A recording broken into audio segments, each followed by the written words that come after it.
Go ahead. Good evening. It is Thursday, April 23rd, 7:03. I'm calling this special school committee meeting to order. Pursuant to the governor's order suspending certain provisions of the open meeting law, Massachusetts General Law, Chapter 30A, Paragraph 20, as well as the Select Board's emergency order dated March 16th, 2020, the Holliston School Committee will be using remote participation for this meeting. The audio of this meeting is being recorded and will be posted to the HCAT webpage within 24 hours in accordance with the governor's emergency action requirement of keeping the public informed of actions during this meeting. I ask that all participants remotely attending this meeting please state your name for identification purposes each time you speak throughout the meeting.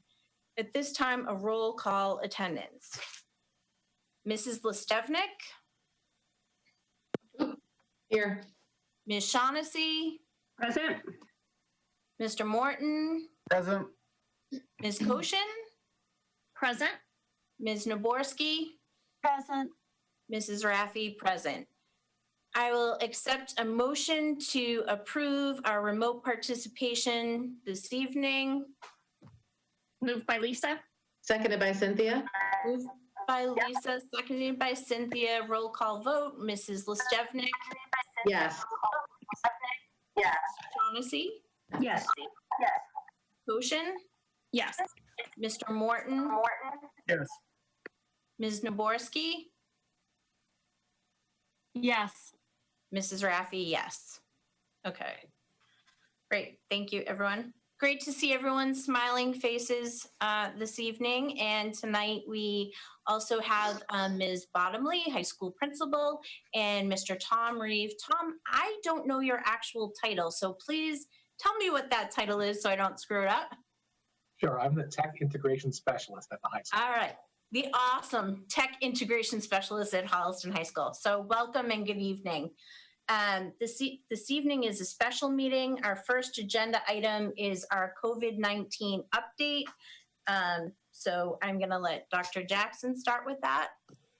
Good evening. I wanted to just provide you with a brief update on the COVID-19 school closure. As the committee and now the community is aware, the governor has ordered all school buildings closed through the remainder of the school year.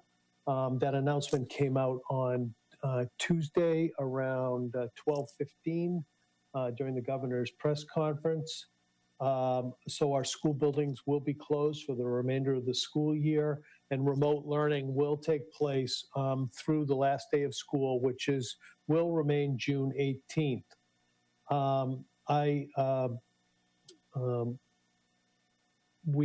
I wanted to report two things today. One thing about that, and then another about just to go back and review some data from last week. We did convene all of our guidance counselors and SAT teams on Tuesday following the governor's announcement. And each team was given the explicit task of reviewing their entire student body and family situations that we're aware of with an eye towards students and or families that might have some significant and potentially negative reactions to the reality check that we will not be returning to school. All of our teams met. They identified lists of families and students that needed some extra check-in, and all of those check-ins took place on Tuesday to do just basic check-ins on wellness and to ensure safety and to make sure that students were and their families were processing the information understandably with some understandable sadness, but within the boundaries of safety. Finally, I wanted to just report on the student participation data from week 2, which was last week. At Placentino, our participation in Zoom calls remained high in week 1, it was 96%. Week 2, 97%. Some work submitted went from 81% to 88%. And this week, last week, they began tracking all work submitted, which was running at 62%. At Miller, our participation in Zoom calls remained high at 96%. Some work submitted went from 70% in week 1 to 92% in week 2. As we predicted, as the 3rd and 4th graders became more familiar with Google Classroom, we were confident that that number would go up, although 92% is a very high number, so we were very pleased with that. And all work submitted was at 80% across all 3 grades, so as an average across all 3 grades. So that is a very high number as well. The participation in Zoom calls at the middle school remains very high. There were, in week 1, there were 3 students that hadn't connected at all. In week 2, there were 10. Those students all received calls and check-ins either from school administration, guidance, or the Holliston Police Department. They only track all work submitted, not some work submitted. In week 1, all work submitted at the middle school was at 50%. And in week 2, it jumped to 67%, which again is a very positive trend. At the high school, we're still working to track those specific participation rates. We're still, at this point in time, tracking Google Classroom usage and Google Classroom or Gmail usage. Google Classroom usage went from 73% to 85%, and either the Classroom or Gmail usage went from 96 to 98%. We continue to get a small amount, but avid amount, a small amount of feedback from a few parents at the middle school seeking more face-to-face time. We are going to, next Monday is our target for sending out a new survey to parents and students that will include that question that Ms. Daborsky had asked about, because we had done that survey early in week 1, and now we're going to be doing it early in week 3. So that's my report on remote learning. I can tell you also that the Department of Elementary and Secondary Education is drafting revised guidelines for remote learning for the remainder of the school year. I, in my capacity as the president of MASS, have had an opportunity to see the first draft of that. Its purpose is in its title, Strengthening Our Remote Learning Experience. It is currently a document that's in progress.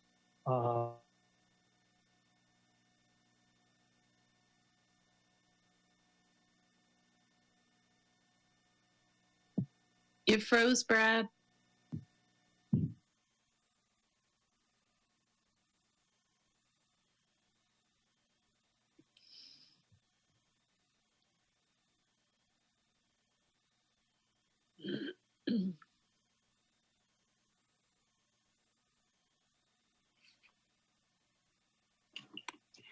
I wonder if he's still talking. Usually you can hear when you freeze, so he may know. He's going to have to call back in. Yeah.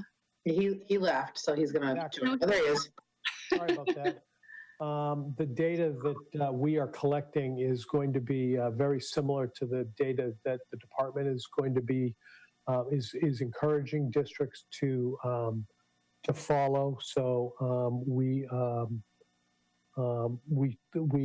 hopefully will be well aligned with the new guidance once it is published early next week. Excuse me. So that's my report on COVID-19. Hey, Brad, we missed like the 2 minutes where you talked about what they were talking about at the DESE. Well- You started saying the guidelines and then you cut out. Okay, well, the guidelines are called Strengthening Our Remote Learning Experience. Right. That's their current, the current title. The details are still under Okay, wraps because it is a preliminary document that's been sent out to MASS, MASC, the two unions, and the PTO, the state PTA organization for feedback. So it's embargoed, but I can say that they will be. I think it's safe to say that they will continue to take a two-pronged approach. One, to maintain connectivity and to ensure that we are remaining connected with our students. And the second will be to, I think they're going to be a little more explicit in their expectations about, quote, new content, which in their, the second guideline, they were less explicit, but that's kind of a bridge that Holliston has already crossed. So once those guidelines are made public, I'll share them with the committee. And we will be, of course, reviewing our activities and our plans against those guidelines to ensure that there isn't some best practices that we've missed.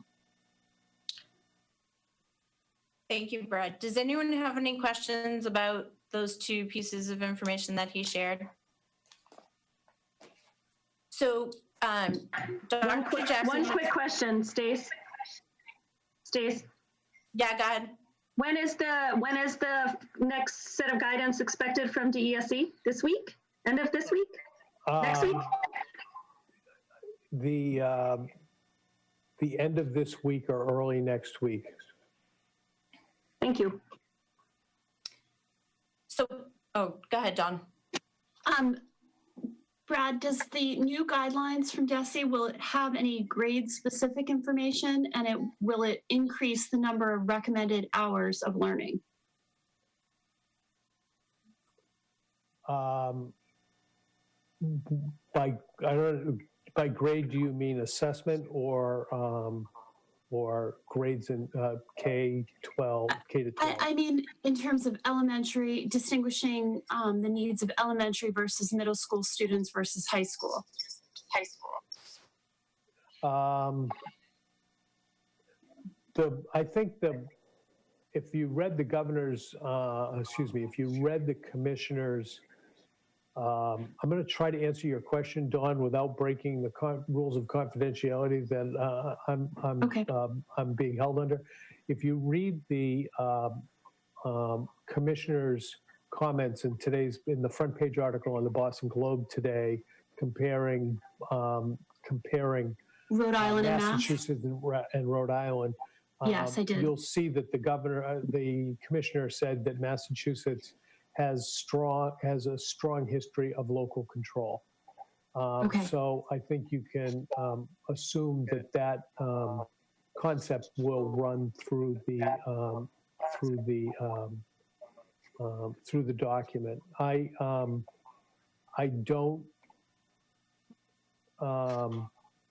have not heard any conversation from any source inside Massachusetts that's talked about that's talked about changing the guideline around about half a day. If that's what you're asking, I haven't seen that as a topic of discussion in any venue that I've been part of over the past several weeks. Thank you. So, Brad, you've been giving us updates every other day, which I am super appreciative of. I think it's helpful. I think it's important. I guess one of the things we didn't fully discuss is how and when will we discuss and communicate some of those updates to the public. And so, for example, there is a section about user fees that you may not be prepared to talk to about tonight, but I do have some, I'm sure other committee members also may have some questions about some of the updates that you've given. So how would you best like us to share the feedback with you and ask the questions, get them answered, and then share them to the community? I know I just threw a big old. Well, I'm Well, not sure. I'm I mean, sorry. it's a very general question to, if there's a specific,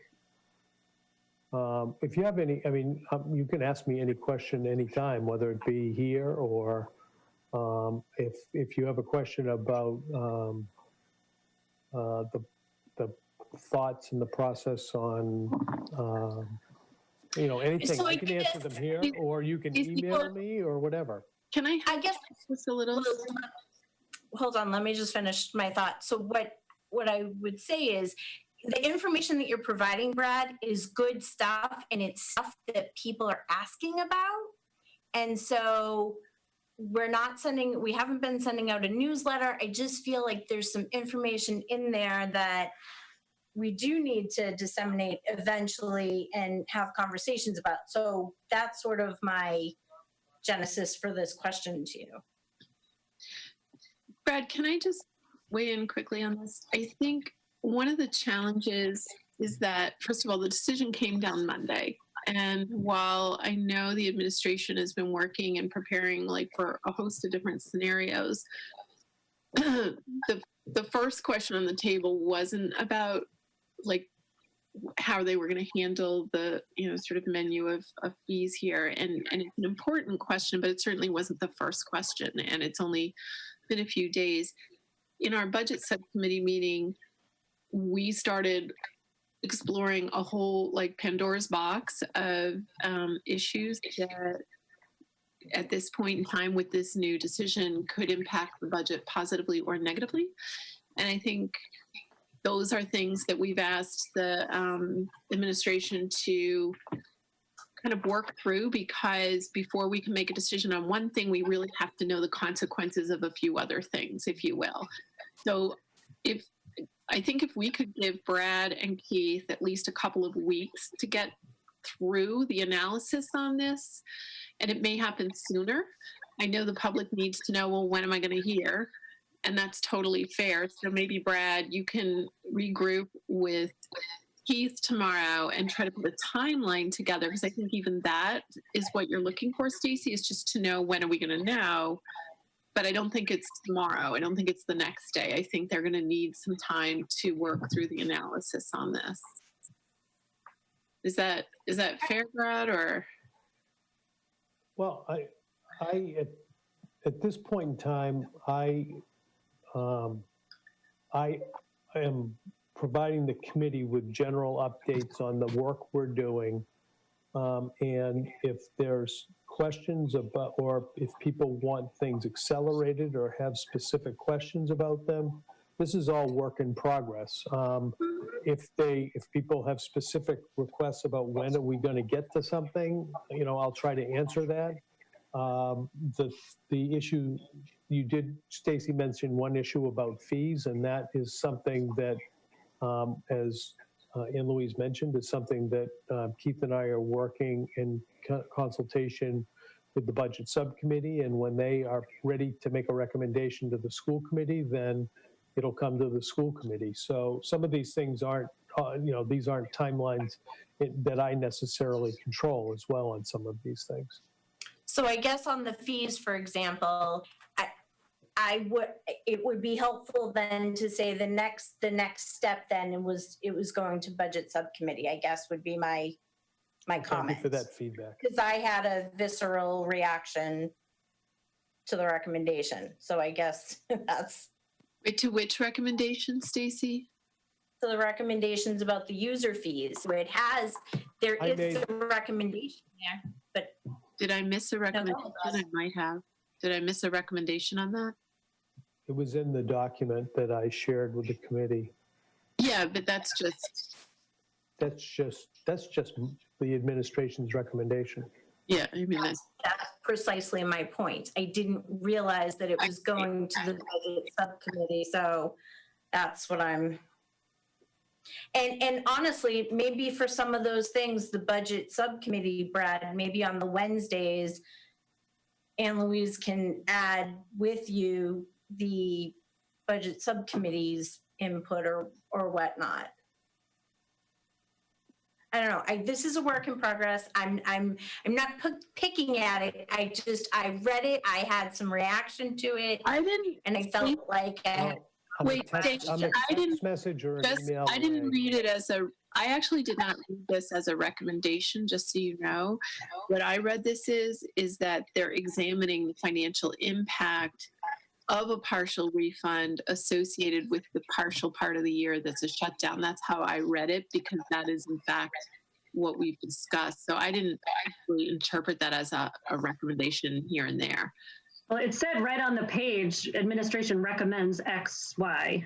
So that's, I could see how Stacy would react that way, or how anyone would. I did too. Right on the sheet. I'm looking at that. I did too. I thought we were going to be voting on it. okay. So good feedback from Brad that if you can just clarify a little bit, that would be great. Are there any other questions about this part of the update? No, we're all good. Okay, so we do have to take a vote tonight in regards to something that affects FY20 budget. Brad, do you want to give the intro to this? Oh, you're on mute. The committee has voted to continue pay of all employees through the end of the school year, with the exception of the employees in the extended day program, who you have voted to continue to pay through May 1st, Friday, May 1st. This agenda item is included for the committee to consider whether or not it wants to pay the extended day employees through the end of the school year.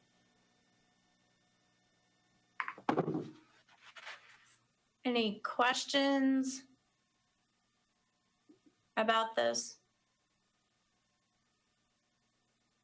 I do think it's fair that we mention that we, Brad and Carol are making sure that we're getting our value for our money and that we are paying staff to actually do work. So even though there aren't children physically in the building, there are activities and extended day curriculum, if you will, that has been offered to families and available on our website. So for anyone who's, not aware of that, I just want to make that clear. Does anyone have any other questions, or is there a motion to continue to pay for extended day throughout school year? Is it school year, Brad? I want to get the motion right. School year 20?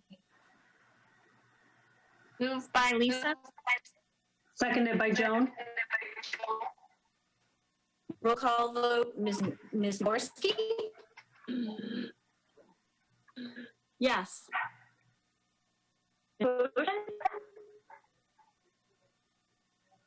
Ms. Koshin? Yes. Ms. Stefnik? Yes. Ms. Shaughnessy? Yes. Mr. Morton? Yes. Ms. Hampstead? Yes. Mrs. Raffi, yes. That- Stace, can I ask a quick question? Yeah. Brad, I know I could be jumping ahead here, and if I am, please forgive me and tell me so.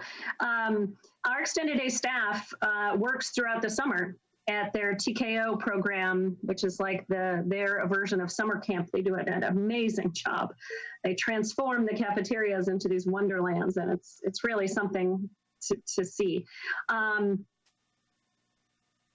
have any decisions been made as to whether that program will open?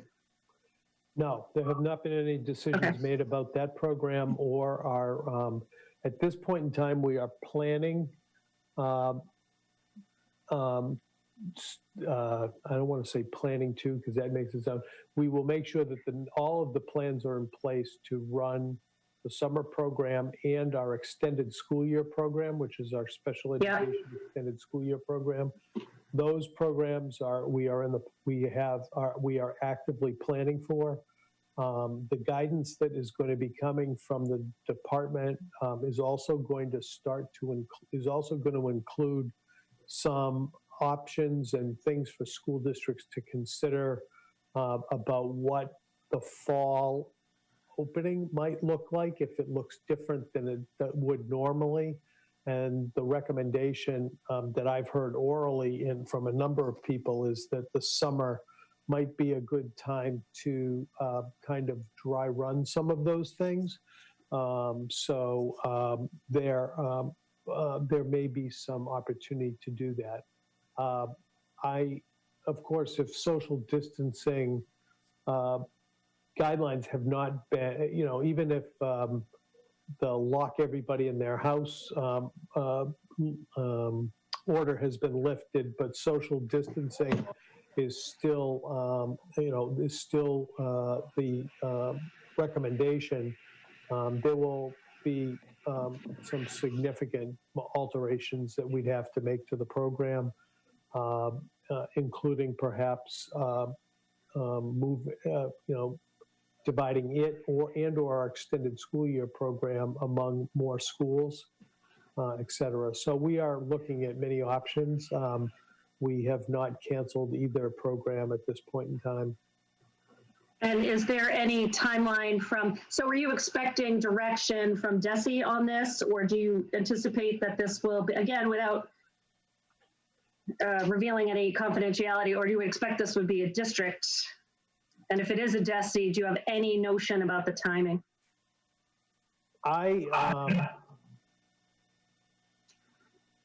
I'm working under the assumption that the governor and that DESE is done in terms of ordering statewide closures as they relate to schools. I think there will be, obviously, if the stay-at-home advisory is still in place, that when we come to, when it comes near time to open our summer extended day program or our extended school year program, those are decisions we'll have to make. But I suspect they'll be made much closer to the beginning of those programs than, so that I wouldn't expect to see. The extended school year begins after July 1st, and the ESY program, our special education ESY program, begins after July 1st. The extended day program, I think, is slated to begin right after school ends, although I haven't talked to Carol about a specific start date. I would, I will probably delay any decisions about that until as late as possible. Thank you. Any other questions about the closure?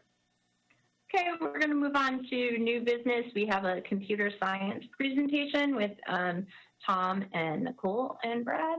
Yes, I just wanted to introduce quickly Nicole, principal of the high school, and Tom Reeve, who's the technology integration specialist at the high school, and all about good guy who keeps me running.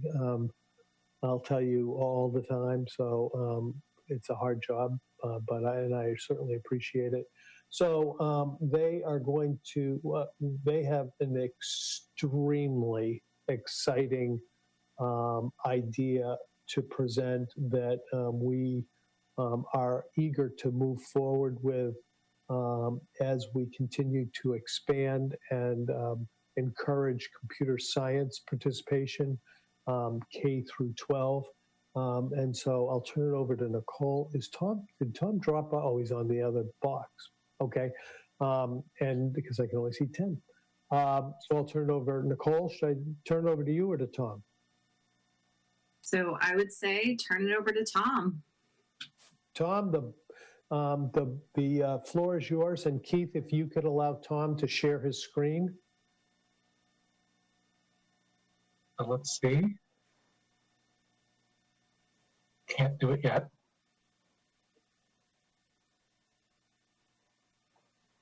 Here we go. Be able to, but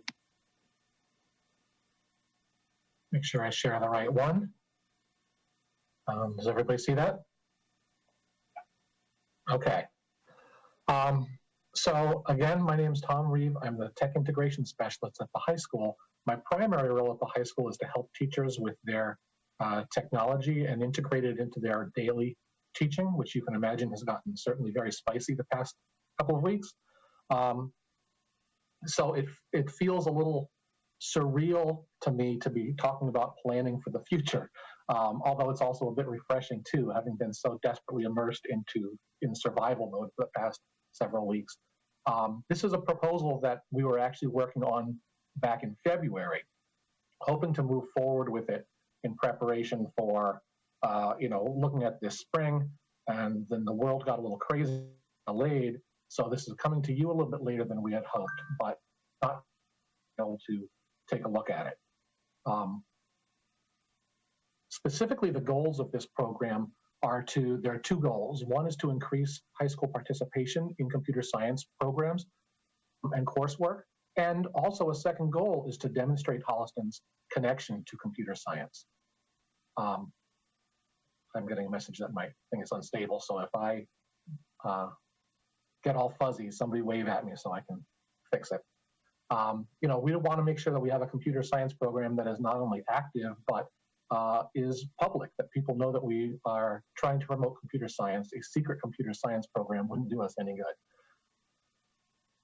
One of the first things we had to do was really try to think about what we wanted in a computer science program and what that was going to cover. I don't want to sound like, say, a very basic sophomore level essay where I don't know how to start, so I'm going to start with the dictionary definition of the term. I'm not talking about what do we mean by computer science just because I didn't know how to start. Really, how we look at computer science is key to how we want to approach the subject. Computer science nowadays covers a lot of different areas in a lot of different parts of our economy. Coding is central. Computer programming, computer coding is really the core of computer science. But in our modern society, there are a lot of different areas and a lot of different ways that we can think about computer science, and people think about them in different ways depending on their particular lens. For example, this blue section tends to focus more on data and how we look at data management, database structures, online propagation of data, technology and ethics behind privacy with data are all very important as sort of one subset or one way that we can look at computer science. Similarly, computer science could focus on more of the hardware side, robotics, networking hardware, mobile computing. There's word talk there talking about opening up more Wi-Fi bands just because of this crisis. There's a lot of very deep computer science that's focused mostly on hardware. There's obviously the artistic side of computer science. There is billion-dollar industry when we talk about computer special effects and in Hollywood. Web design obviously is an enormous field. And then there's just the straight business side of computer science as well. E-commerce, and online publishing, social media, digital communications, all very important. And the way we want to try to look at computer science in a way that's going to be most beneficial to our students after they leave Holliston High School. So these are a lot of the different fields that I think are important to consider when we want to define our computer science program. Another way of looking at it, very similar slide, but slightly different, what kind of fields rely on computer science? Obviously, programmers are very immersed in computer science, but AI engineers, database administrators, network administrators, financial managers, a lot of people need computer science in a lot of different ways. Not everyone is a programmer, But all of these people are using computers and computer science and online technology in very deep, very rich ways. So if we're going to offer a computer science program, we want something that's going to be able to encompass as much of this as we can. So when we try to define what computer science really is, of course, I do my research, I look at my little definitions, and everybody has a completely different definition. The Massachusetts frameworks does a very nice job of defining computer science if you're willing to read all 52 pages of the document. But there is not actually one very nice, concise definition of computer science. Instead, I tended to fall back towards code.org, which is very closely related to the Massachusetts framework. Code.org defines computer science as the study of computers, including their principles, hardware and software designs, their implementation, and their impact on society. And these items here on the right are actually things that they recommended were elements of computer science. And you see there's coding, there's programming here in the center, but there's much more to it as well. Human-computer interaction, computing analysis, web design, robotics, ethical and social issues in computing. Computer science really can be a much bigger field than just straight programming. So if we're going to if we want a program that will help students go in a lot of different directions and be able to use computer science in a variety of different fields, we want to expand our definition to try to include all of these different areas. Computer science is more than just programming and coding. Technically, I suppose at the university or college level, where they very carefully focus all of the different elements, they tend to prefer mostly just the coding. For our purposes, for general high school education, we're looking at the broader picture of trying to prepare students for as many different areas of society as we can. A way to compare these different labels, a code.org definition has 4 main elements to their definition of computer science: software, hardware, computer implementation, the impact on society. The Massachusetts frameworks are very similar with just slightly different words: computational thinking, computing systems, digital tools and collaboration, computing and society. A little bit later in a slide I'm going to show, I'm going to slightly rename them again for the high school and call them coding, hardware systems, complex applications, and CS and society. Different ways of looking at these, but also the same fundamental ideas. I like this slide in my presentation to really highlight the understanding here. That's, if you don't recognize, that's Mark Zuckerberg, CEO of Facebook, sitting in front of Congress, having to explain, this was 2 years ago when he was sitting there, I think, having to talk to Congress about the issues around the election, social media, fake news, all of those different items. And no matter which side of the fence you fall on, you know that Mr. Zuckerberg was not there because of the quality of his computer code. He was there because his computing platform has an enormous impact on our society, on our politics, on the way we communicate, on the way we interact with people. So computer science really is much more than just programming. So with this in mind, the next step was to take a look at what our current program actually looks like. With this broader definition of computer science, we have 15 computer science related courses on our program of studies across 5 different departments. I'll list that in our Advantages program because that's a nice set of course offerings with a lot of variety to them. We also have, listing in our Advantage column, a very strong program at the middle school, and they are starting a new program at the middle school. It's building up year by year over the next 3 years, including this year. And the students coming to us from 8th grade have a very strong computer science beginning experience. Students who are interested in computer science are ready to take the next leap forward. And that's a nice place to be at the high school. If we have students coming to us ready to move forward, we want to give them something they can do. Our challenges are, if those courses are across 5 different departments, that means there's not a lot of coordination between them. We don't have a lot of recruitment towards computer science because the courses tend to be scattered across the different departments. And we don't have a lot of teachers per se who just teach coding. So those are some of the challenges in how we looked at our program.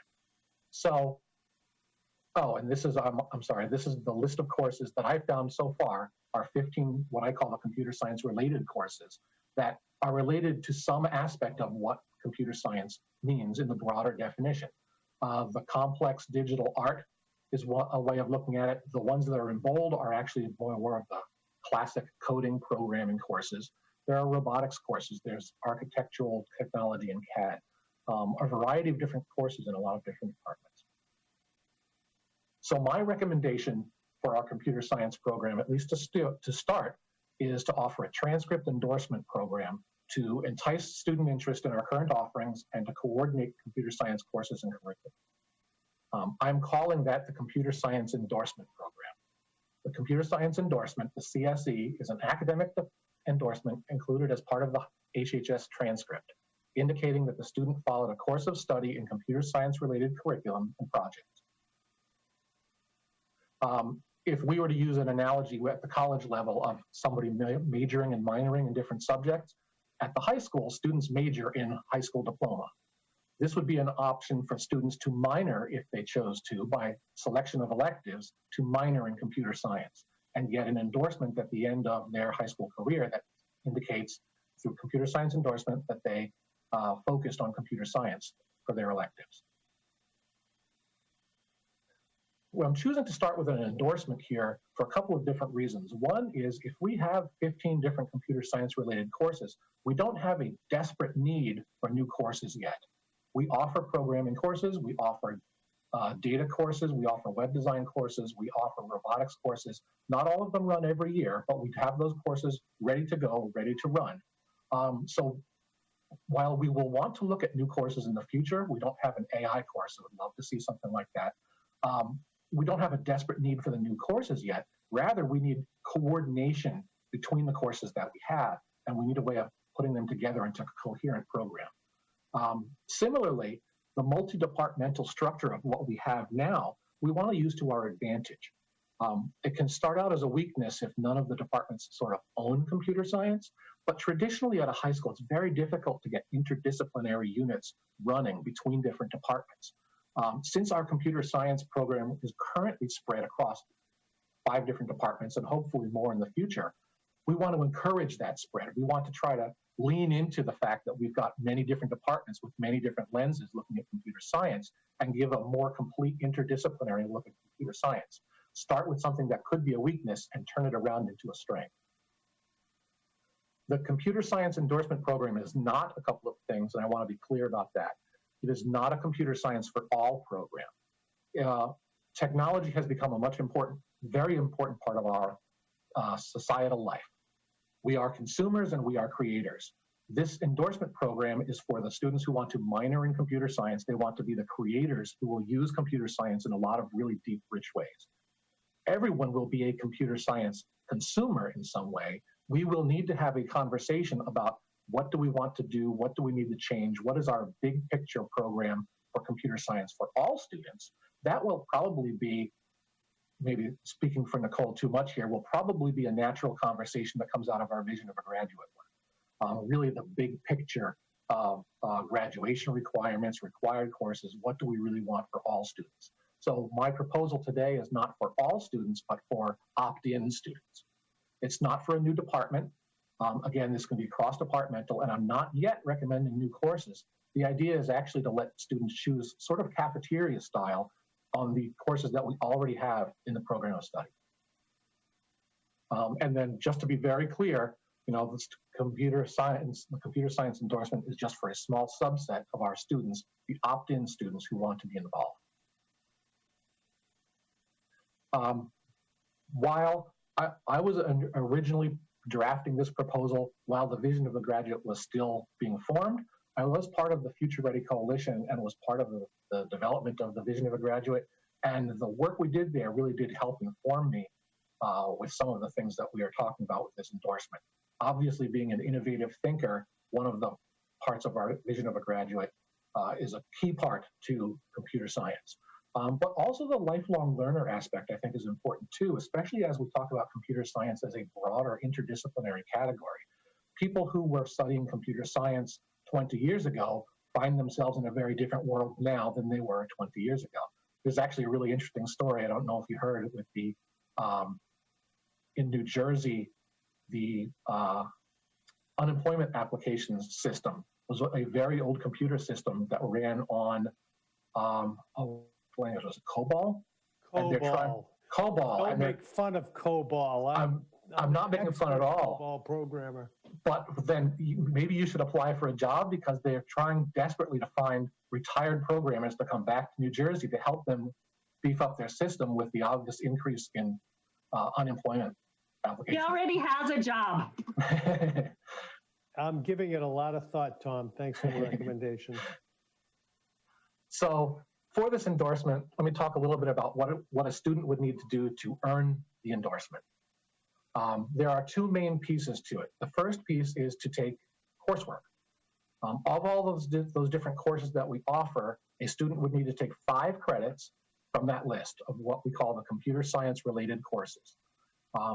But we don't want them to take a complete open selection. What we're going to ask them to do is focus on those 4 learning categories. Those 4 categories I discussed when I was talking about the definition of computer science. We're renaming them at high school to be coding, complex apps, hardware and systems, and computer science and society, and to ask them to take a certain minimum number of each of those different areas to make sure that they get a broad spectrum, a broad understanding of computer science. Aside from the 5 credits that we'd ask them to take, we want them to participate in an independent project, some kind of computer science related project. Again, very broad range of possibilities. It could be programming an app. It could be developing a music technology program.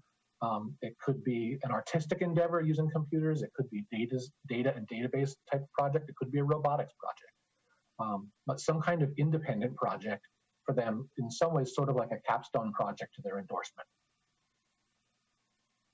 The 4 different learning categories specifically, I wanted to talk just very briefly about. Coding and programming obviously is the core. Students who are going to get a computer science endorsement, the endorsement will need to have a certain background in coding and programming. But they should also have some understanding of hardware and systems. This one on the top right, I call complex applications, kind of an idea that students who will be in this field will have higher end software that they need to do, more than just consumer level technology use. Microsoft Access is an excellent example of that. Something that is available to a lot of people, but it really takes a much higher level understanding of databases, of data structures, of those kinds of applications. So that's not what we would call something that we would teach everybody. It's a more complicated application. A lot of Photoshop and very high-end video editing, computer graphics kinds of programs would fit into this category as well. And then, importantly, computer science and society. I think we're finding more and more every day, as I showed with the Zuckerberg picture, that people in computer science need to understand the impact and the ramifications of the things they're working on. And I think it's an important aspect that we would want our students to consider as well. Of our 15 courses that we have on the list right now, this is the way I separate them into how they fit in those different categories. Some of them cover all 4 categories. If you look at AP Computer Science Principles right there in the middle, it is by design intended to cover coding and complex apps and hardware and computer science and society. Our Exploring Computer Science class does that as well. Other classes focus on just one or more of those other categories, but students would take a selection of these courses to try to make sure they've got enough check marks, if you will, to be able to earn the endorsement. So for example, as a sample list, this is one way that a student might fulfill the requirements. This is a set of 7 electives, some full credit and some half credit, that they could take to fulfill the 5 credit requirement for the endorsement. Those add up to 5 credits, so they would get their 5 out of 5. For coding, they would need 2, and computer science principles, intro to software development, computer games and graphics counts as 2.5, so that fulfills the credit, and so on through the chart. So by taking different courses that focus on different things, they can make sure they cover their different areas and earn their endorsement. We want to make sure that we have a rich enough list of courses that there are multiple ways for students to be able to achieve this. Some students may choose to go an artistic direction. Some students may choose to go a more hardware direction, or may choose to go a more data-driven direction, but we do want students to have that rich overall experience. Aside from the coursework, we want students to do an independent project related to computer science. It should cover one of those 4 different categories with the apps or society or coding or hardware. And fortunately, we don't have to invent a new way for this to happen. We already have a very strong senior program at the high school, and I think this would be a natural way to fit that in. So we would recommend that students choose to do a senior project really at the high school. If I understand correctly, students can do it in their junior year as well. Most of them do it as seniors. But we have a program in place, recommend that they do that as part of their schedule and be able to fulfill their project that way. But we're not trying to limit anyone or force someone to be in a senior project program. If there's somebody who has a very robust schedule, very hard to fit different kinds of things in, we will allow for the option for a student to do this project on their own and then present when they're done. So for example, a student might want to develop their own app on their own time rather than scheduling it as a class. We can do a presentation at the end, they can show their project, and that's another way to fulfill this component. I would like to award the endorsement at 3 different times. By the end of their 11th grade year, I think it would be great for a lot of students to be able to say when they apply to colleges that they've fulfilled their endorsement and they've earned their endorsement. Not all students will have earned it by that point, so it would also be nice to let them earn it and get official recognition by mid-year through 12th grade. And then students who don't do it by then but can finish it by graduation, we can award it then as well. For planning for this program, one of the things that works really well about this program is that it's very flexible. This is not a complete pre-packaged program that we're buying someplace. This is a matter of leveraging the pieces that we already have into a more organized program. And as the future goes on, if we decide that we want to remove some unpopular courses but add other courses in, if we decide, I said before, maybe an artificial intelligence program, we want to offer that kind of course that goes right in without major disruption to our program. If other departments who I didn't list already have a different lens of computer science that they want to offer and they want to be able to offer an elective, then that's great too. We don't have to set up a competitive program. We can set up a cooperative program between our departments. And it's very easy to add pieces in, remove pieces as needed. For a coordinator for this program, because this doesn't fall under one department, it doesn't make necessarily a lot of sense for one of the curriculum department leaders to be in charge of it. I'm recommending at first that I start it, since I seem to have some idea of what I'm talking about, at least I pretend to. Then I can at least get this thing started and oversee some of the records, help students with recommendations about which courses to take, which of those little check marks go in different places. If this becomes an enormous program, which would be wonderful, then we can do more thinking about whether this is an appropriate use of my time or not. It's not really my day job to be coordinating curriculum, as again, I'm support for teachers for how they use technology as part of their classroom instruction. But this is something I can incorporate into what I do, at least at first. For recruitment of this program, when we talk about planning, what we would ordinarily do, assuming that we don't have pandemics or other types of things get in the way, we would like to recruit 8th and 9th graders in time for spring schedule. 8th graders particularly are going to be finishing up the code.org program at the middle school, very excited, and are already getting a good taste of those 4 different areas down there. Many of them come to the high school excited for computer programming, and we want to be able to take that excitement and be able to run with it. Also offer it to 9th graders who maybe weren't ready as 8th graders, but want to be able to join in then. But even though our recruitment will be focused on 8th and 9th graders, we want to set up the system so that upperclassmen can still join in and retroactively apply their courses. So for example, suppose you're a junior who has taken digital art and computer graphics and games and maybe an intro to software course and decided computer science is really something you're interested in doing. We don't want to say, sorry kid, you didn't sign up 2 years ago, so you're out. Instead, we'll say, great, you took those courses, that counts towards the program, all you need is this, this, this, and you're on your way to your endorsement. Our first year, we want to try to offer this to all students, 9 through 12, all next year's 9 through 12 students. For anticipated costs and commitments, one of the nice things, because we're not talking about additional staffing or we're not talking about additional courses, we can start this very inexpensively and we can start it pretty quickly. We will need some commitment to running some of those computer science related courses. That is, I think, probably the biggest important cost from the beginning. If there are electives, robotics doesn't run every year, for example. But if it's going to be one of the few hardware-related courses that we offer, then we will need to have some commitment that we will run it probably at least every other year so students have the opportunity to take it. We don't want to offer an endorsement and then kids can't take the courses that they need to fulfill. I would love to be able to see student devices as part of this program as well, although I don't see that as something necessary in the beginning. I am a big fan of Chromebooks. They cover almost all of what we need for productivity. The price is right for us. We can get Chromebooks in the hands of every student very easily, but they're not great for computer programming. They're not great for high-end video making. They're not great for some of the higher-end art and data projects. And I would like us to be able to offer students who are going to be minoring in computer science a device that's a little bit better. But again, that's not something that we need from the beginning. We already have the courses on the books. Students are already taking these courses and taking them with Chromebooks, and we're supplementing with in-school devices as needed. So it's something that I would like us to be able to explore in the future, but it's not something that has to hold us up from the beginning.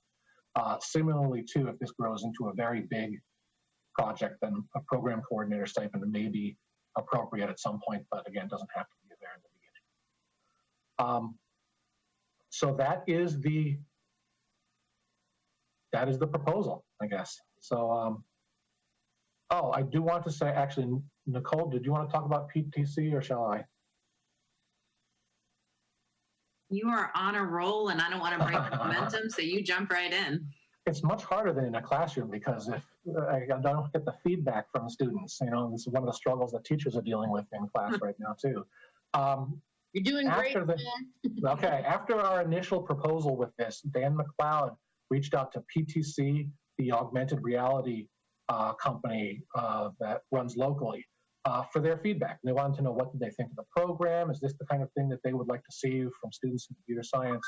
The feedback from them was very positive. They were really interested in the program. They liked the variety of different courses that we were offering. They had the recommendation for artificial intelligence, which is a great suggestion. But yeah, we got really nice feedback from them and they seemed to be pretty happy with how we were initially proposing it. So this is the end of my slides. I guess the next step is, are there any questions? Tom, first of all, that was awesome. Oh, thank you. Now I can see what it is. That was really great. And in particular, slide number 4, I don't know what other word to use for it other than powerful. It really articulates what I think many people don't realize. What, when you say computer science, I think people have a very specific idea in their head of what it is, and probably coding is what comes to people's mind. But I just thought that slide was really like we should post that somewhere because that was a great slide. Are there any questions from committee members? And hold on one second, when Tom unshares his screen, I'll be able to see all your faces and hands. Anne Louise? Unmute. First of all, Tom, thank you so much. I have to tell you, aside from the topic, which I think you all know I'm passionate about, that presentation was so well done. Well, thank you. I didn't have a ton of time to look at it before our meeting tonight, but I was able to get through it, understand exactly where you were going. Your voiceover provided all the added color. And I have to tell you, I'm finishing up my 8th year here, and I hope no one takes this the wrong way. That's one of the best presentations I've seen. It was comprehensive. It covered everything from goals and objectives to the depth of content, but it did it in a way without over inundating us with detail. And it was Peter Botello caliber. Wow, I'll take that. I know you didn't work in a vacuum. I'm sure you totally, obviously, you've reaching out to local companies, et cetera. And I know Nicole was working with you, and I'm sure Peter was, and I'm sure Dan was, et cetera. But you just did an exceptional job on that. And the fact that you landed on budget and thought through potential cost implications. So kudos to you. My second point is, yes, you are an all-around good guy and totally suited to this role, if that's my personal endorsement matters. I've known Tom for quite some time. Our relationship began when he let it slip out that he actually was a physics teacher for many years, and boy, is he a brilliant physics teacher, because he was helping one of my kids on the side there just to get her through it. So with that said, I do have a couple of questions and observations. I really love that you've taken sort of an overarching multidisciplinary view. And I say that not only because I think it makes sense for the high school, but as I think about where that cohort of students that may really choose to pursue the CSE and with an eye toward a future in it, where they're going to go. I spent the past year touring universities and with my daughter, who is interested in computer science, trying to decide, is it going to be computer science within arts and sciences, or is it going to be computer science within an engineering school? And how do those programs differ? And what are they looking for in preparedness? And what paths could she go? I'm going to make her sit down and look at your egg charts, because I think the Venn diagram is really helpful in articulating that. It was fascinating to see the variation in course offerings, breadth and depth at universities across the board, and how those things varied when you went from arts and sciences into the engineering. So this is kind of where I just wanted to share a couple of thoughts. The one thing, two things that did leave me concerned, and this is why I'm like, I don't know if I should cry or jump for joy. Like, I'm so excited this thing has come out. You've done a fantastic job, and now Mary's graduating.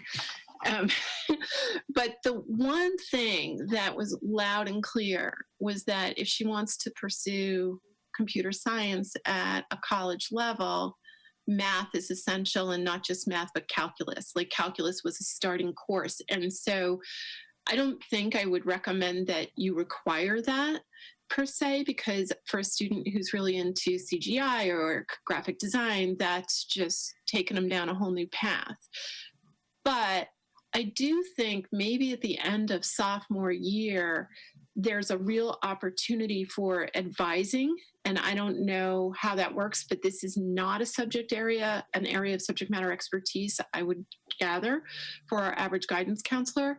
And there's an advising path here that would suggest you would sit down with a kid at the end of sophomore year when they're doing their courses and say, okay, where are you at? Do you think you're headed more to the creative side or more to the mechanical engineering side, if they even know what that is by that point? Because then I would strongly advise that the math becomes a component depending which way they're going.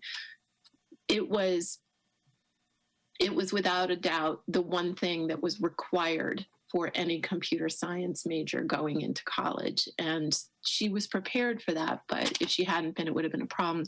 The second piece, I would just encourage you to kind of take a look at. I know you're not recommending any new courses right now, and I understand that it may be premature. I know this is all evolving, but in our survey of what's out there, what she was up against, and you know, you've got kids coming out of middle school with something different than she had. The clear gap was in the coding area, and not having, like, she had to take the online courses to get Java 1. We're trying to fit in Java 2, but she's been through both the AP courses. It's still light. It's very, very light heading into engineering, which is, she's going to Michigan Engineering for computer science. So it's very light. And we're trying to see if we can supplement that, because she's not going to be on par with her peers. So that I would encourage to look at the course offerings and see if there isn't a way to bring that in. The other thing I was going to say, I love the idea that you're thinking of awarding this at the end of junior year, mid-senior year, and the end of senior year. I think that's awesome. But for the students who aren't able to earn the CSE by the time their junior year is finished, and yet maybe applying early, because something like 75% of kids do apply early decision or early action to some subset of schools. Can you put on the transcript candidate for CSE if they've completed 4 of the 5 courses and they're midway through, so that it's understood when they apply that they're a candidate for that? From a technological standpoint, I'm not really sure what goes into adding those things into the transcript itself.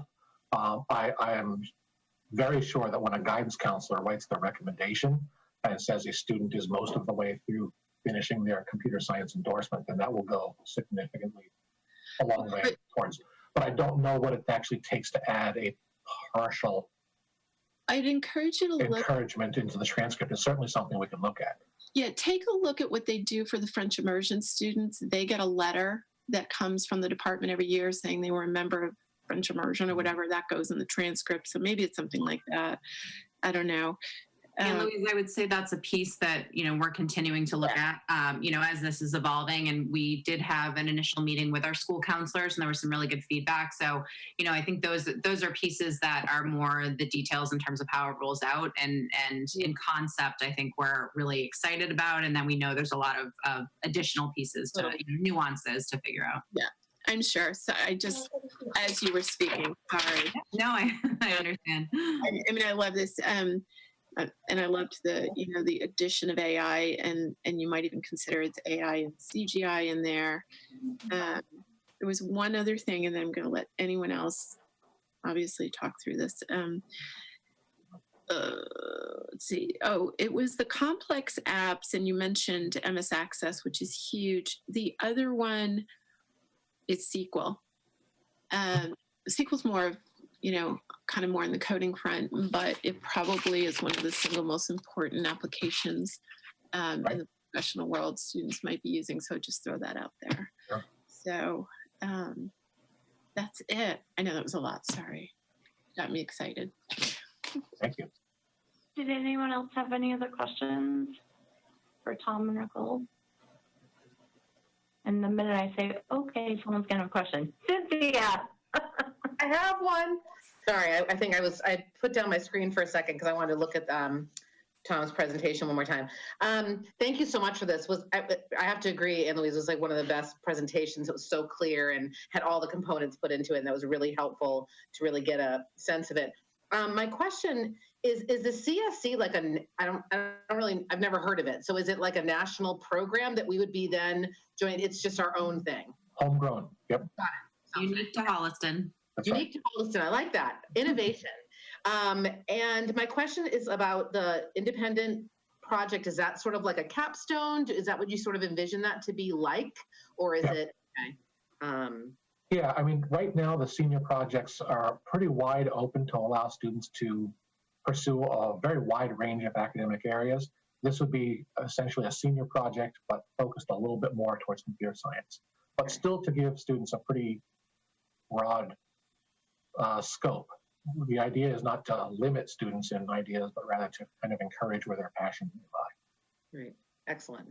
And my last question is, do we have the teaching staff that is willing to teach these courses? I guess that's more of a question for Nicole. Because like you mentioned, robotics is something that's not taught every year or every other year, I suppose. And when I consider our block scheduling, our kids going to be able to get all those courses in to qualify to be part of the CSE. There's a couple of pieces in what you just asked. In terms of the teaching staff, we have a number of teachers throughout the school right now that are teaching all the various components, right? So there's 15 different courses across 5 different departments. So we have a number of teachers that are teaching those. In terms of the coding, we have one teacher in science and technology who is primarily the teacher who, currently teaches our AP computer science class and some of the others as well. That being said, we're continuing to expand that. So one of our math teachers next year is going to be teaching the AP computer science principles. So again, kind of expanding that. He's also the teacher that taught the MATLAB class as well. So it's an area that we continue to look at and we continue to expand, but we have a number of teachers that are teaching aspects of computer science now throughout all those 15 different courses. In terms of the classes, we do offer them, some of those run every single year and in multiple sections. Others might only run every other year. Sometimes that decision is made because there are so many great course offerings, but we only have so many teachers, right? And so we're constantly rotating them through to keep it fluid. So for example, our wellness department has a large number of courses, but we only have 4 wellness teachers. So what they teach, they have a couple of classes that are the core classes that run every single year. And then the remaining classes, they really stagger every other year so that students can continue to have that program of studies refreshed and fluid for them. And we, the last couple of years, as you've heard me talk about a number of times now, last year or for this current year, we added 23 new courses. For next year, we're adding an additional 15. So within that, as Tom mentioned, we do have to make some strategic decisions about which ones now may run more often, right? And so I think that there are probably a few little shifts that we might need to make in terms of those course offerings. But in terms of what we have right now, if we didn't change anything about how we've been doing the courses, our students could still get those classes in. The other nice piece is, as Tom mentioned, and as he had the slide, they're across 5 different departments. So we have students that are taking those classes now, and we actually probably have students who have taken in all of those different areas that we outlined, but didn't know they were doing that, right? So there are some students who might have to make some strategic decisions about how they line up their courses, but the way that it's framed now, and again, in particular, because it's across multiple departments, which we want our students to be experiencing courses in multiple departments anyway, we think it's really manageable. And when we were able to meet with our school counselors, that was the feedback that they gave as well, that they feel like it's really manageable, that students are going to be able to do that if it's what they choose to do. I do think that the more communication about the possibility, the earlier on, the better, because then students who are coming out of the middle school and, in a very short period of time, within the next couple of years, those incoming 9th graders are going to have experienced the code.org curriculum in 6th, 7th, and 8th grade, right? So our students coming in for next year, and I may be misspeaking on this, so don't quote me on this, but I believe they'll be coming in with 4 of the units for next year. The year after, they'll be coming in with additional ones. So, I think that's another reason why we want to have those conversations with the middle school too. So high school and middle school, with the help of Dan McLeod and Peter Botello and a group of people, have also been meeting about this, and they were able to meet and give feedback. So, I think there's a lot of really thoughtful pieces that are in place already. So the tweaks that we would have to make are fairly minimal to get it off the ground. And I think that's one of the advantages of going this route as well. Thank you. I have one more question. I was just curious as to what device that you would be looking for these students to have to supplement them having a Chromebook, I suppose. Anything specific that you were looking for, just as we're brainstorming budgetary? Not off the top of my head. I would imagine some mid-range type of Windows laptop. We already do have devices available for computer science programs for students who don't have devices at home. And so we've already kind of looked at some of those specs already. I certainly don't have something in mind now, but something along those lines. Thank you so much. Thank you. Lisa? I would definitely echo everything my colleagues said about the presentation and how helpful that was. I don't think I've ever seen computer science explained in such a thoughtful, comprehensive way. So I feel a little bit smarter now than I was, 20 minutes ago.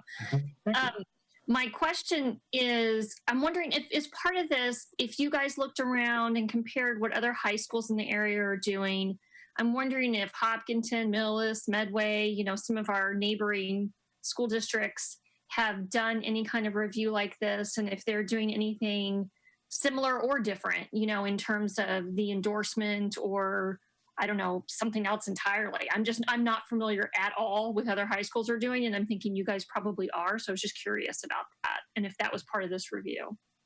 That was not actually part of this review. What my process was more a matter of trying to find what are the pieces that we have in place and try to build something that fits the pieces that we already have and try to put them together as well. We haven't really done that reaching out to the other schools to compare. I suspect that there are things that other schools are doing that can help us refine this, either in terms of selection of additional courses or different ways to manage it, that it would be well worth reaching out to those schools.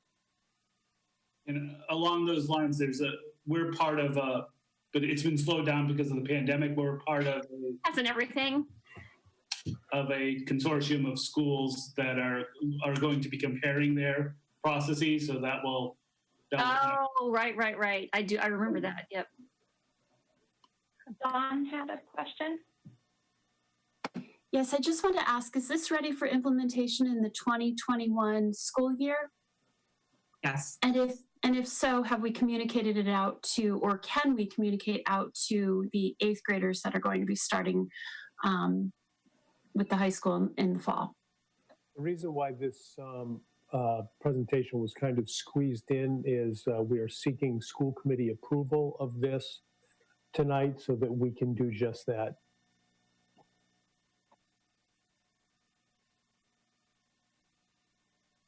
Joan? Hi, sorry, quick question. How, if someone, Nicole, I guess this is a question for you, if you could be brief and explain how this aligns with your reassessment of the graduation requirements? The short answer is this is a piece that we can award without having to make changes to our existing graduation requirements, but that philosophically absolutely matches up to our vision of a graduate. So as we move forward looking at graduation requirements through the lens of the vision of a graduate, this piece will partner nicely with the vision of a graduate, so that if we do make small, large changes to the graduation requirements, this will fit in. And so it's really thinking for the future, but being able to implement it now. Andy? Thank you both for your presentation. It was very articulate. The question I had, and maybe I missed it somewhere buried in there, how many students are we expecting to participate this in year 1, year 2? Is this something for a handful of kids, 20 kids, 50 kids, 200 kids? Do we have an idea of scale of what we're expecting, or is it just hoping we get as many as we can? I would say that all are welcome. We will fully support all 844 students if they so choose. That being said, anytime you roll something out in the first year, it's a smaller level of participation at first. So I would imagine that we'll have on the smaller numbers for the lower numbers for the first year, and it will grow from there. I would be lying if I said I had a ballpark number. I don't know what that's going to be. Okay, thanks. Nicole, just to add on that though, because while I agree with you, typically when you start something, it starts off small, but I'm wondering, it sounds like at the middle school, the pit crew keeps the interest in am I saying the right program for them? That seems to be growing exponentially. So would you be able to handle a larger number of students if, say, in 2 years, that class, you have a big interest? And I'm asking you something in the future. Sorry, it made me think. No, it's a good question. So first of all, we're really excited that the pit crew is growing in size at the middle school, because we cannot wait to welcome them with open arms to join our current pit crew. So I'm really excited about that, and I'm excited that those numbers continue to grow. The short answer is, in terms of the classes, if all 200 plus 8th graders decided coming in next year they wanted to be part of it, we would figure out a way to make it happen. The piece that is a little more time consuming or a little more challenging are really the independent projects, and we have a little bit of time to plan for that. So if we see that it's a significant number of students coming in next year or the year after that want to do it, then we might need to think about adjusting the structure a little bit to really support all of those independent studies or independent projects. That being said, typically, a large number of our seniors are doing either an internship or a senior project. So if they want to do a senior project as part of their class's senior year, they can choose the topic for computer science. For example, a couple of years ago, we had a student who built a drone from scratch. He wasn't really interested in it. He built a drone. One of our students were just featured on the news for developing a website for the food pantries. She is amazing, by the way. And I'm happy to share that link, although I believe Dr. Jackson shared that link as well. So she developed a website and an app. And now she's not a senior, but had she wanted to do that as one of her classes or an independent project, that would absolutely fit into this. So I think we have existing structures. And if we have the really great problem of tons of students and the high demand, we will absolutely figure out how to make it work. Thank you. Were there any other questions from the committee? Okay, so I believe, so the purpose of this evening is so that we could vote on approving the computer science endorsement program as presented this evening. So, Moved by Cynthia. Seconded by Lisa. moved by Cynthia, seconded by Lisa. I saw and Ann Louise in there. I saw Ann Louise in there trying to get her name in as a. She was muted. She was muted. No, I said it, but you're loud. This is cutthroat here. So, Ann Louise, I'll let you vote first. Ms. Hanchett, Yes. Ms. Naworski, Yes. Ms. Koshin, Yes. Ms. Shaughnessy, Yes. Mr. Morton, Yes. Mrs. Listevnik, Yes. Mrs. Raffi, yes. Congratulations, Thank you. Mr. Reed and Ms. Bottomley. Thank Great you. job, guys. Excellent presentation. Thank you That was very great. much. Thank you, guys. Please Thank you, everyone. enjoy the rest of your evening. Thank Nice you. job, Tom. Yeah. Nice job. Thank you. Thank you. Have a So we good still night. have- Thank you, everyone. We Thank still you. have a little Thanks, bit. Nicole. Thanks, Tom. We still have a little bit of business. I did want to update the committee on one other issue, Ms. Raffi, if I could. Yep, go ahead. I just wanted to give the committee an update on the Student Services Director search. There have been 3 finalists named, and they are as follows: Barbara Sawanka, who is currently the Assistant Director of Student Services in North Attleboro; Mary Buchanan, who is currently the Director of Student Services in Cohasset; and Kelly Camp, who is currently the Student Services Administrator at the Adams Middle School. I met with all 3 of the finalists today and got a chance to conduct an intense interview. Dr. Botello has been doing the reference checking, and we'll be ready to do a open house format site visit, if you will, for all 3 candidates. My plan is to do it sometime next week. Because we can actually take advantage of the fact that we're going to be doing it remotely. And our plan is to there are 3 groups of people that we want each candidate to meet. One is the administrative team, 2 are any interested faculty, and 3 are any interested parents. And since we figure each of those 3 sessions will take about 45 minutes, we'll set aside for that. So our plan is to have all 3 candidates actually come be available at the same time for the same 2-hour and 15-minute window, and circulate them through in different orders. So one will go to the administrators first, then the parents, then the faculty. One will go to the faculty first, then the administrator. I've figured it out. It works. I need to establish a date for that. But before I did that, I did want to solicit some input from the committee. I'm trying to find a balance between, it's a constant battle to try to find a time where you can balance the needs of staff members and families, and to create a contiguous period of time where people can be available at the same time. So I wanted to get some feedback from the committee before I scheduled this as to whether or not you thought a mid-afternoon, 2-hour and 15-minute chunk where all three groups would be expected to be available and just would see three different candidates in different order, or a dinner hour type of thing, like 5 to 7:15. So we could do like 3 to 5:15. We can do 4 to 6:15. We can do 5 to 7:15, 6 to 8:15, 7 to 9:15. I just wanted to get some feedback from you folks as to what you thought might be best.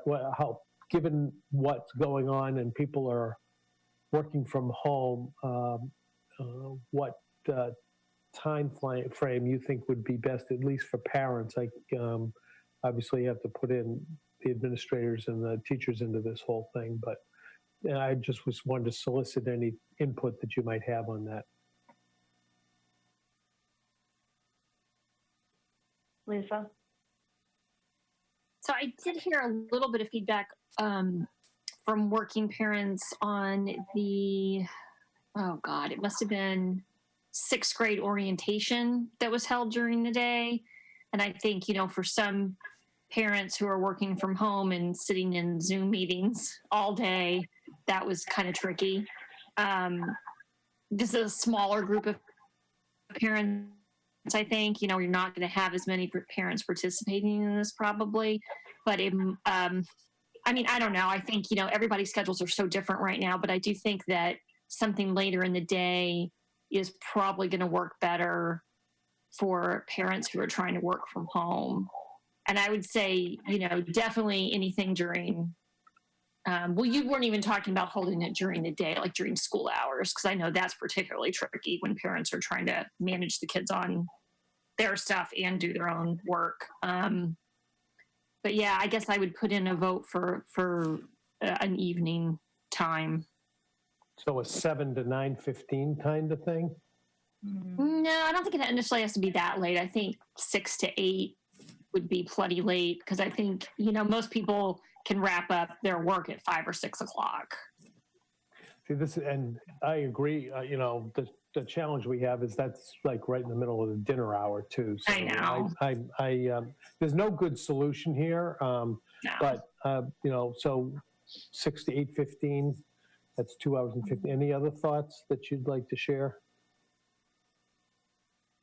No, I echo what Lisa says. I would be somewhere in the later dinner time area. I agree. Later is better. So am I hearing 6 to 8:15 is the place that people would land? All right. I'll see what I can do to set that up. Thank you. And congratulations on getting the finalists, and thanks to that screening committee for all their efforts, especially in this unconventional time. Lisa and Cynthia, you were both on that with Dr. Patello, Yes. right? So thank you guys. And the last piece of information I just need to share with you, I signed a warrant this evening, a school bill warrant in the amount of $16,377.07. We're going to conclude our public session. We do need to go into executive session briefly for a few minutes. I just wanted to touch base. Our next meeting is scheduled for May 7th, and I just want to see where everyone's at. Are we comfortable with that date, or do we need to meet before then? And I'm just going to look at my calendar. So next week would be April 30th. So 2 weeks, May 7th. Is everyone comfortable with that? Any questions? Any concerns? Stace? Yeah. I'm comfortable with that right now. I just don't know what we don't know. And I mean, if that, how do I say this? If there's, well, you know what? Never mind. Just leave it as is. I just didn't know if you had posted for next week or not. Because there may be, well, you know what? Let's just give Brad and Keith and the rest of the administrators a couple of weeks to work through the budget issues. So I think it's going to take that long. Okay, so our next meeting is scheduled for Thursday, May 7th, 2020. Is there another budget? You have a budget subcommittee meeting next Wednesday, the 29th? Okay, all right. And there's no other subcommittee meetings, correct? Well, we have them scheduled through May 4th on a weekly basis. And at this point, I don't think I'm going to change that because they've been working well. It's been a good opportunity to get information as much as it is to evaluate where we're at. And I think the next meeting, I'm hoping we'll be able to go through some of the fee analyses in a little bit more detail. And then one of the things that came up in our budget subcommittee meeting this week was the whole topic of putting together a 1/12 budget potentially for July. We're not being asked to do that just yet, but it's potentially something we would need to consider. So that's where we need to start thinking forward about what the real implications are for the summer as well as for what life could look like in September. And just to give you a preview, I mean, that is something we asked Dr. Jackson and Keith today to think through the breadth of scenarios. I think, as everyone knows, the CDC put out some very interesting sort of thoughts on what life could look like this fall. And there's a pretty wide variation in possibilities, but we need to plan financially for the possibility that there could be another disruption. It's certainly not what we hope for. It's not what anyone's counting on, but we need to understand what the implications of that could look like so that we can manage our way through it and hopefully, it's smoother. I mean, this caught us all off guard, right? But we can only go on for so long with remote learning. And so we have to figure out, if that were to happen again, what would that look like? What would the implications be for the district, for our students, and what are the needs? And therefore, how do we plan for it, et cetera? So, but it's all far out, but the budget will have to be sorted out much sooner. So I just wanted to make sure there are no other subcommittee meetings that we needed to be aware of, right?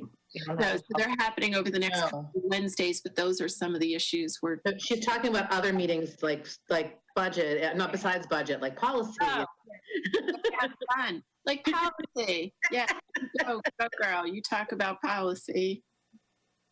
Okay, so it is 8:36. Is there a motion to adjourn? We will go into executive session for which we will not return. Moved by Andy. Second by Dawn. This is for the purposes of discussing, collective bargaining strategy with the Holliston Federation of Teachers, from which you will not return. Yes. Moved by Andy, seconded by Dawn. Mrs. Listenick? Yes. Ms. Shaughnessy? Yes. Mr. Morton? Yes. Ms. Hanstead? Yes, Brad, you're frozen. Ms. Koshin? Yes. Ms. Naborski? Yes. Mrs. Raffi? Thank you all and good night. School committee, stay on and hold on 1 second. Don't forget to do your census. Stay safe.